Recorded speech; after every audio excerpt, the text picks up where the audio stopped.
आधी रात को पड़ोस की विधवा आंटी का फोन आया तो मैं तुरंत उनके घर गया। मैंने जैसे ही डोरबेल बजाई, उन्होंने तुरंत दरवाजा खोला, पर उन्हें देखकर मैं हैरान रह गया क्योंकि उन्होंने उस समय एक बेहद बोल्ड नाइटी पहनी हुई थी। मैं डरता हुआ अंदर गया और सोफे पर जाकर बैठ गया। गर्मी का समय था, इसलिए मेरी थकान मिटाने के लिए उन्होंने मुझे आइस ड्रिंक ऑफर की, जिसे पीने के बाद मुझे कुछ होने लगा। मैं अपने हथियार को सख्त होता हुआ महसूस कर पा रहा था। अचानक से उन्होंने उस पर हाथ फेरना शुरू कर दिया। आखिर मैं भी एक मर्द हूं। मैं भी कब तक रुकता, और फिर वही हुआ जो नहीं होना चाहिए था। मैंने उनकी बंजर जमीन पर। हेलो दोस्तों, आज की इस रोमांचक कहानी में आप सभी का स्वागत है। आज मैं आपको अपनी जिंदगी की एक सच्ची घटना के बारे में बताने जा रहा हूं। जब मैं कॉलेज में था तो मेरे पड़ोस में एक आंटी जी रहती थीं, जो कि एक विधवा थीं। उनके पति की मौत एक एक्सीडेंट में हो गई थी। उनकी एक बेटी थी जिसका नाम काव्या था। वो अपनी बेटी काव्या के साथ अकेली रहती थीं। मैं पढ़ाई में अच्छा था, इसलिए वो अक्सर मुझे अपने घर काव्या को पढ़ाने के लिए बुला लेती थीं। काव्या 10वीं में पढ़ती थी, पर उसका शरीर किसी 25 साल की लड़की की तरह था। वो दिखने में बहुत ही खूबसूरत थी और मेरी नज़र हमेशा उसी पर टिकी रहती थी। उसकी चंचल मुस्कान और पागल कर देने वाली अदाएं मेरे दिल को भा गई थीं। एक रोज की बात है कि मैं काव्या को पढ़ाने उसके घर गया हुआ था और मैं गलती से अपना उसी के घर भूल आया और अपने घर चला आया। कुछ देर बाद मेरी माँ के फोन पर काव्या की माँ का फोन आया और वो मेरी माँ से कहने लगीं कि साकेत अपना फोन यहीं भूल गया है। अगर वो चाहे तो अभी अपना फोन ले जा सकता है। मेरी माँ ने शुक्रिया बोलकर फोन रखा और मेरी लापरवाही के लिए मुझे डांटने लगी। जब मैं फोन लेने के लिए काव्या के घर पहुंचा तो काव्या की माँ मुझे देखकर बहुत मुस्कुरा रही थीं। मैंने उनसे फोन मांगा तो वो मेरे हाथों में फोन पकड़ाते हुए बोली, साकेत, तुमने तो अपने फोन में बहुत अच्छी अच्छी फिल्में रखी हुई हैं। उनकी बात सुनकर मैं सोच में पड़ गया, क्योंकि मेरे फोन में तो कई तरह की फिल्में थीं, लेकिन आंटी कौन सी फिल्मों की बात कर रही थीं, ये मुझे पता नहीं चल रहा था। फिर इस बात को पक्का करने के लिए मैंने अनजान बनकर उनसे कहा, थैंक यू आंटी, मगर आप कौन सी फिल्मों की बात कर रहे हो, क्योंकि मेरे फोन में तो हर तरह की फिल्में हैं। तो वो शरारत भरी मुस्कान के साथ बोली, साकेत, अब इतने भी भोले मत बनो, नहीं तो तुम्हारी मम्मी को सब बता दूंगी कि उनका प्यारा बेटा किस तरह की फिल्में रखता है। मैंने तुरंत बात को संभालने की कोशिश करते हुए कहा, नहीं आंटी, आप मम्मी से कुछ मत कहना।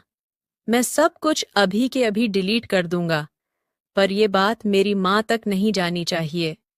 उनकी बातों से मेरे चेहरे का रंग उड़ गया था। तभी आंटी बोली, अरे डरो नहीं साकेत, मैं तो बस मजाक कर रही थी। मैं भला तुम्हारी मम्मी से ये सारी बातें क्यों करूंगी? अच्छा, अब तुम ये बताओ कि तुम्हारी कोई गर्लफ्रेंड है या नहीं? मैंने कहा, नहीं आंटी, अभी तक तो कोई नहीं है, पर अगर आप लोगों का आशीर्वाद रहा तो एक न दिन जरूर बनेगी। मेरी बात सुनकर वो हंसने लगीं और बोलीं, अगर कभी जरूरत पड़े तो मुझे जरूर याद कर लेना, हम अच्छे दोस्त तो बन ही सकते हैं। मैंने कहा, हाँ हाँ, क्यों नहीं आंटी, और अब आप मुझे मेरा मोबाइल दे दो, क्योंकि काफी देर हो चुकी है। अब मुझे भी चलना चाहिए।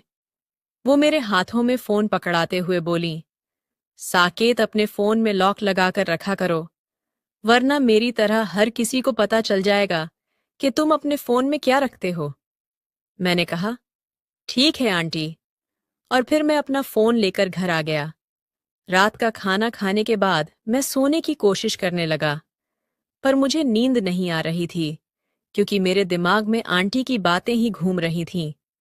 उस दिन के बाद से आंटी ने मुझे घूरना शुरू कर दिया था, कभी छत पर तो कभी गली में, कभी अपने घर बहाने से बुलाती और मुझे छूने की कोशिश करती थीं। ऐसे ही एक दिन जब मैं शाम को उनके घर ट्यूशन देने गया तो मैंने देखा कि आंटी घर पर अकेली हैं। मैंने आंटी से पूछा, काव्या घर पर नहीं है क्या? आंटी बोली, वो अपने मामा के घर चली गई है। मैंने हैरानी से पूछा, कब आंटी? तो वो बोली कि वो आज सुबह ही तो निकली है। कल रात उसके मामा हमारे यहाँ आए थे, फिर उसका भी जाने का मन कर गया तो मैंने उसे कुछ दिनों के लिए भेज दिया। मैंने कहा, ठीक है आंटी, जब वो है ही नहीं तो फिर मैं भी चलता हूं। वो बोली, बेटा अब आ ही गए हो तो मेरे हाथ की एक कप गर्मा गर्म चाय पीकर जाओ।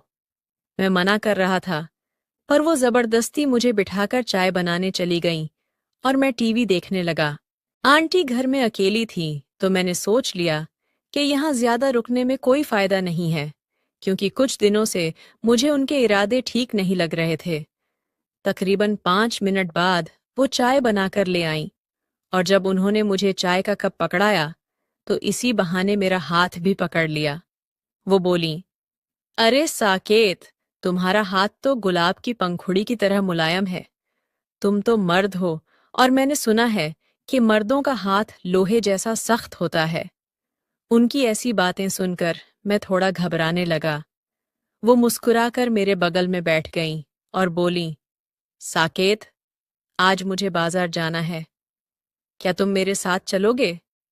मैंने कहा, आंटी मुझे कुछ काम है इसलिए मुझे अभी घर जाना होगा। वो बोली, कोई बात नहीं बेटा, पहले तुम अपने सारे कामों से फ्री हो जाओ, उसके बाद जब तुम्हें टाइम मिले तो वापस आ जाना, फिर हम दोनों एक साथ चलेंगे। मैंने कहा, ठीक है आंटी, तो फिर मैं चलता हूँ। जब मुझे टाइम मिलेगा तो मैं आ जाऊंगा। और ये बहाना बनाकर मैं वहां से रफ्फू चक्कर हो गया और अपने घर आकर इस बारे में सोचने लगा कि आखिर आंटी मुझसे चाहती क्या है। आखिर वो इस तरह की हरकतें मेरे साथ क्यों कर रही हैं? मैंने तो हमेशा उनसे बहुत सलीके से बात की है, फिर वो मेरी किस बात का गलत मतलब निकाल बैठी हैं? मैं ये सब सोच ही रहा था कि अचानक माँ मेरे कमरे में आ गईं और मुझे बाजार के लिए कई काम बता दिए। मैंने कहा, ठीक है माँ, मैं अभी जाता हूँ। और तभी माँ के मोबाइल पर आंटी का फोन आने लगा। उन दोनों की बात होने लगी और बातों ही बातों में आंटी ने मम्मी से कहा कि उनको साथ में बाजार जाने के लिए कोई मिल नहीं रहा है। तो इतने में माँ बोली, अरे साकेत तो जा रहा है ना, तुम उसके साथ चली जाओ, और वैसे भी वो बाइक से जा रहा है तो तुम दोनों को ज्यादा टाइम भी नहीं लगेगा। मैं आंटी के साथ नहीं जाना चाहता था, लेकिन माँ के कहने पर मुझे मजबूरन जाना पड़ा। वो बाहर खड़ी होकर मुझे देख मुस्कुरा रही थी और मैं भी उन्हें देखकर झूठी हंसी हंसने लगा। मैंने बाइक स्टार्ट की और आंटी मेरे पीछे बैठ गई। जैसे ही बाइक घर से थोड़ा दूर पहुंची तो आंटी मुझसे चिपकने की कोशिश करने लगी। मैंने बोला, आंटी, आप ठीक से बैठो ना, ऐसे तो हम दोनों ही गिर जाएंगे। वो बोली, साकेत, मुझे बाइक पर बहुत डर लगता है, इसलिए तुम्हें कसकर पकड़ रखा है। उनकी बात सुनकर मैं खामोश हो गया। पूरे रास्ते वो मुझसे इसी तरह चिपक कर बैठी रही, लेकिन मैं कर भी क्या सकता था। थोड़ी ही देर में हम मार्केट पहुंच गए। मैंने कहा, आंटी, आपको जो भी सामान लेना है आप ले लो, तब तक मैं भी अपनी शॉपिंग कर लेता हूँ। वो बोली, मुझे ज्यादा कुछ नहीं चाहिए, बस थोड़ा सा ही सामान है। तुम प्लीज जाओ मत, मेरे साथ ही रहो। उनकी बात मानकर मुझे मजबूरन उनके साथ रुकना पड़ा। वो एक कपड़े की दुकान पर गई और वहां से नाइटी खरीदने लगी। वो बार बार अपने शरीर पर लगाकर मुझे दिखाती थीं और पूछती कि बताओ साकेत, ये वाली मुझ पर कैसी लग रही है? मैंने कहा, आंटी, मुझे इन सब बातों के बारे में कोई नॉलेज नहीं है। आपको जो अच्छी लग रही हो आप वही ले लो। तो वो कहने लगी कि कल को तुम्हारी भी शादी होगी तो क्या तुम अपनी पत्नी के लिए नहीं लाओगे? मैं उनकी बातों को सुनकर खामोश हो गया। फिर उन्होंने एक रेड कलर की नाइटी पसंद की और उसे खरीदने लगीं। तभी मैंने कहा, आंटी, अब अंकल तो रहे नहीं, फिर आप ये नाइटी किसको दिखाने के लिए खरीद रही हो? वो बोली, अंकल नहीं है तो क्या हुआ? क्या मेरे पास दिल नहीं है? क्या मेरा मन नहीं करता है कि मैं भी खुद को सजाऊं? एक विधवा की जिंदगी जीना बहुत मुश्किल होता है और ये बात मुझसे बेहतर कोई नहीं समझ सकता। उनकी ये बातें सुनकर मेरा दिल थोड़ा मायूस हो गया था। थोड़ी ही देर में मैंने अपने घर का सामान भी खरीदा और फिर आंटी को लेकर घर वापस आ गया।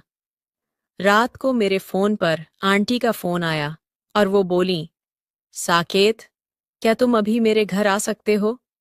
मैं बहाना बनाते हुए बोला, आंटी, मैंने अभी अभी खाना खाया है तो मैं बहुत थका हुआ हूं और मुझे नींद भी आ रही है। मेरा बहाना सुनकर मेरी माँ कहने लगी कि एक बार उनके घर जाकर देख तो ले। क्या पता सच में तेरी आंटी को कोई जरूरी काम हो? मैंने बोला, कल चला जाऊंगा माँ, और अब मुझे सोने दो। मेरी माँ मेरे सिरहाने बैठ गई और मुझे समझाते हुए बोली, बेटे, उनका पति अब इस दुनिया में नहीं है और उनकी बेटी भी अपने मामा के घर गई हुई है। वो बेचारी घर पर अकेली हैं। तू कम से कम एक बार उनसे जाकर पूछ तो कि उनको क्या काम है। मैंने फिर से मना किया तो माँ अपनी जिद पर अड़ गई और आखिरकार मुझे उनकी जिद के आगे झुकना पड़ा और मैं आंटी के घर चला गया। जैसे ही मैंने आंटी की डोरबेल बजाई तो आंटी ने जल्दी से आकर दरवाजा खोला।